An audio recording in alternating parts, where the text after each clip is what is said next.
I'm Dr. Ryan Stanton, and the doc is in.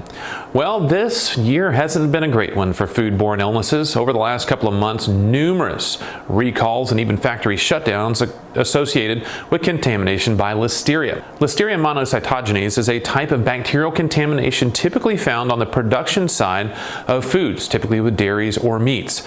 Back about 2 months ago, a significant recall associated with a dairy product from California.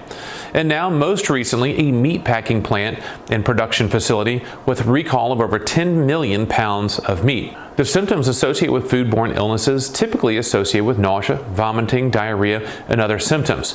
With Listeria, the risk is especially high for pregnant women, elderly over age 65, and those with weakened immune systems.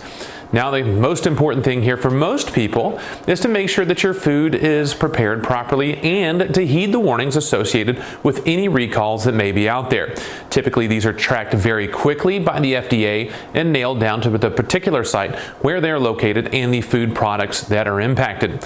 But the most important thing for you right now is to make sure that if you have those products, get rid of them as soon as possible, avoid any consumption, and if you have symptoms, follow up with your doctor as soon as possible to get checked out. You can join the conversation on our Doc is In Facebook page and at Everyday Med on X. I'm Dr. Ryan Stanton, and the doc is out.